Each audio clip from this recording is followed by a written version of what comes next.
ఈరోజు జిహెచ్ఎంసి శానిటేషన్కి సంబంధించినటువంటి ad hoc committee సమావేశము ప్రధాన కార్యాలయంలో జరిగింది. ఈ సమావేశానికి భారతీయ జనతా పార్టీ ఎంఐఎం సంబంధించినటువంటి కార్పొరేటర్లు గౌరవ మేయర్ గారు తప్ప మరి బీఆర్ఎస్ కాంగ్రెస్ పార్టీకి సంబంధించిన కార్పొరేటర్లు కానివ్వండి, ముఖ్యంగా జిహెచ్ఎంసిని చూసుకోవాల్సినటువంటి కమిషనర్ కానివ్వండి, ఆఫీస్లో ఉండి కూడా మేయర్ గారిని అగౌరవపరుస్తూ కమిటీని అగౌరవపరుస్తూ సమావేశానికి హాజరు కాలేదు. ఈరోజు భాగ్యనగరంలో చెత్త సేకరణ చాలా ఇబ్బందికరంగా మారింది. దాదాపు 8.5 లక్షల రూపాయలతో తీసుకున్నటువంటి స్వచ్ఛ ఆటోలో 7 లక్షల రూపాయలను జిహెచ్ఎంసి కడతా ఉంటే ఈ స్వచ్ఛ ఆటోల ద్వారా సేకరించేటువంటి చెత్త సేకరణ ప్రక్రియ అయితే ఉందో ఇది పూర్తిగా కుదేలైనటువంటి సందర్భం.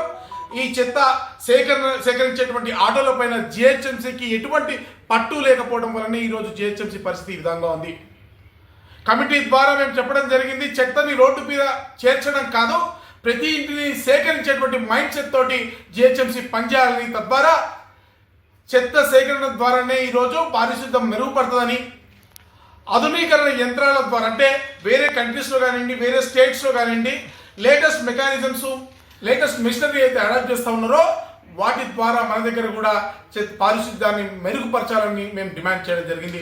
అంతేకాకుండా పారిశుద్ధ్య కార్మికుల్లో ఉన్నటువంటి కారుణ్య నియామకాలను వెంటనే చేపట్టాలని, మరి రామ్కీ సంస్థ ఏదైతే నిర్వహిస్తుందో దానిపైన ఒక నివేదిక వెంటనే ఇవ్వాలని, సిఎండికి ఒక సంస్థ ఏదైతే కన్స్ట్రక్షన్ డెబ్రీస్ పైన పనిచేస్తా ఉన్న గుత్తేదారు ఉన్నాడో వాళ్ళకి సంబంధించినటువంటి సంస్థ పైన కూడా పనితీరు పైన కూడా వెంటనే నివేదిక ఇవ్వాలని చెప్పి మరి భారతీయ జనతా పార్టీ పక్షాన ఈరోజు డిమాండ్ చేయడం జరిగింది. స్పందించిన మేయర్ గారు సంబంధిత అధికారులకు పూర్తి స్థాయి సమాచారం వచ్చే సమావేశం లోపలే అందించాలని వారు కూడా చెప్పడం జరిగింది.